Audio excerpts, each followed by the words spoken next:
What if someone warned you, never leave your tent after 3 p.m. because whatever calls your name outside isn't human? 5 college friends ignored that warning. Before sunrise, one of them disappeared.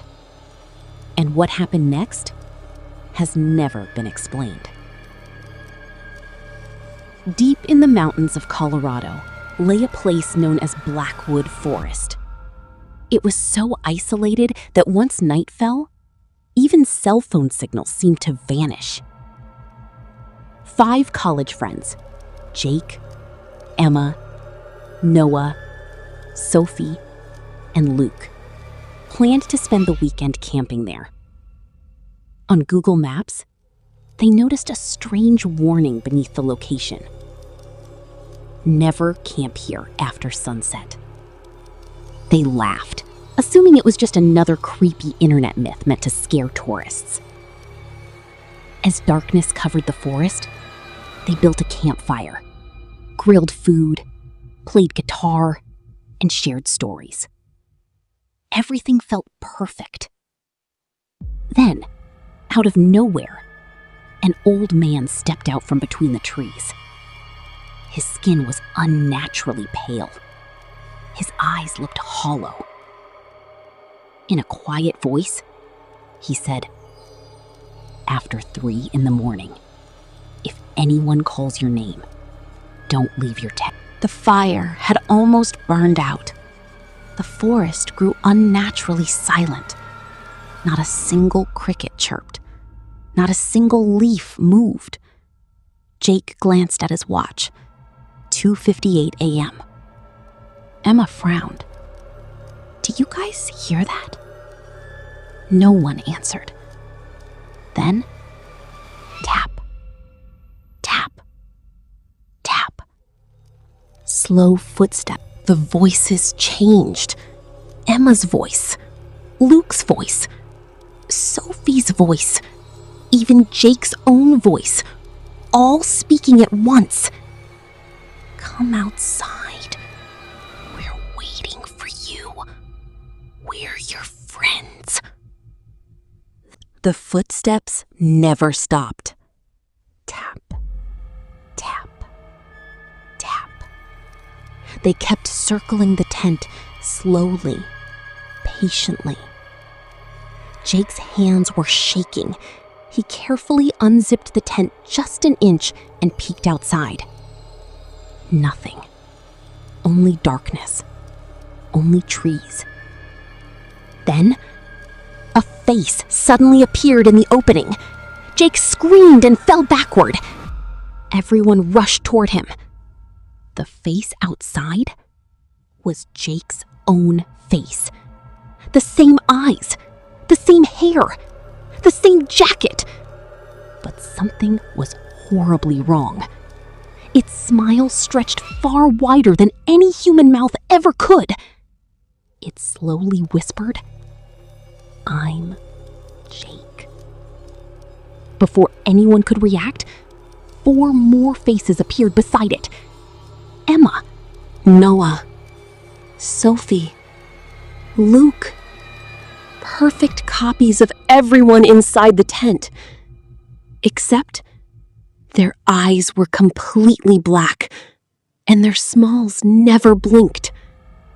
Emma covered her mouth to stop herself from screaming.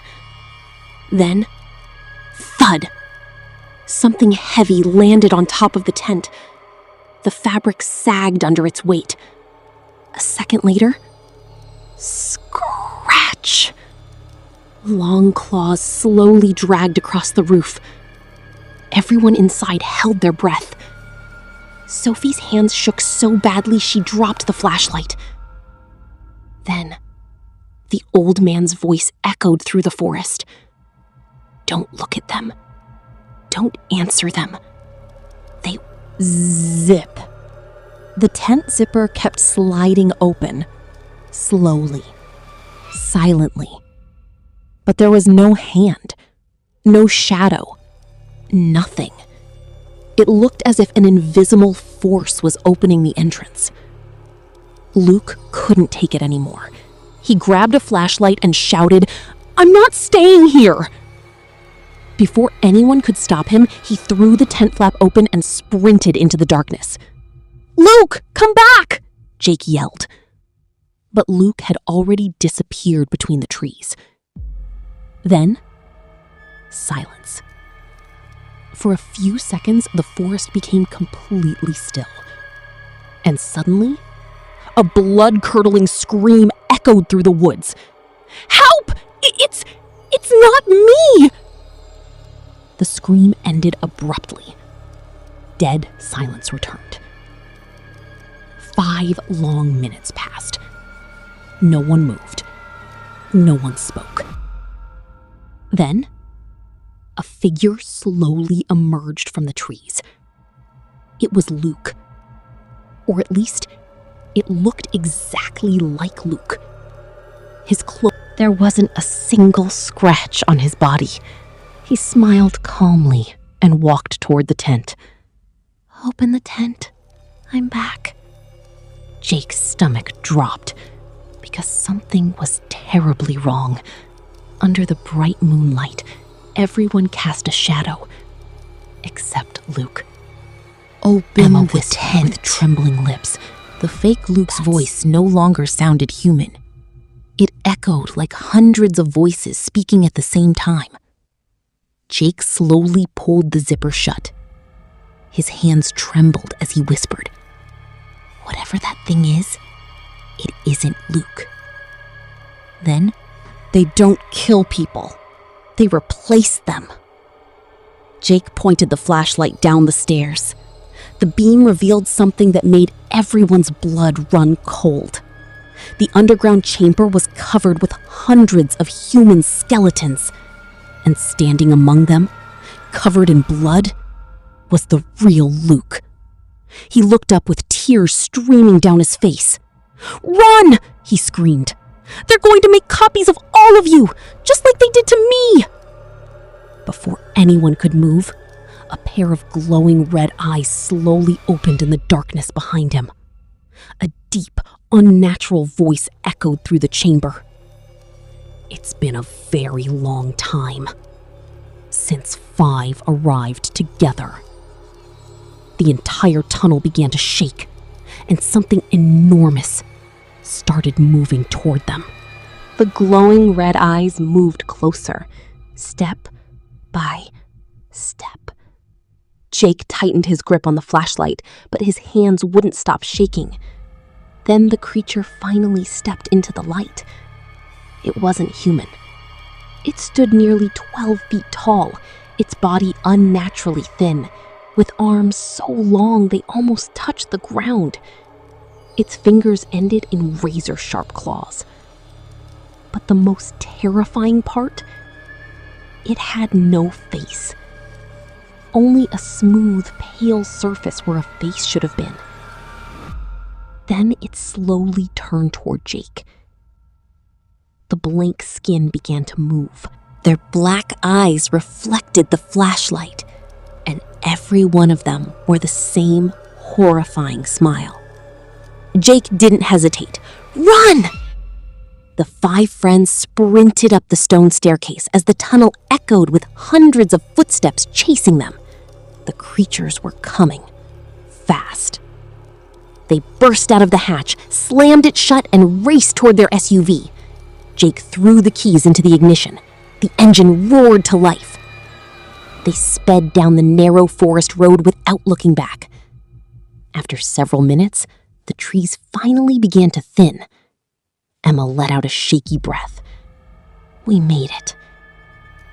Then she looked into the rearview mirror. Her face turned pale. She couldn't breathe. Emma's phone slipped from her trembling hands. She couldn't take her eyes off the rearview mirror. Jake slowly looked back. There, sitting in the back seat, was Luke. He smiled, but his eyes looked normal again. He smiled weakly. "I'm okay." The others believed him. They restarted the SUV. This time, The engine worked. Without saying a word, they drove away from Blackwood Forest. 6 months later, a police task force reopened the investigation into the mysterious disappearances connected to Blackwood Forest. While reviewing traffic camera footage, one detective noticed something impossible. The cameras showed the 5 friends entering the forest. Hours later, another camera showed 5 people driving out. At first glance, everything looked normal. But when investigators carefully checked the timestamps, they discovered something horrifying. The real 5 friends were never recorded leaving the forest. The people who drove out were not human. The final frame of the security footage showed all 5 turning toward the camera at the exact same time. Their smiles stretched impossibly wide.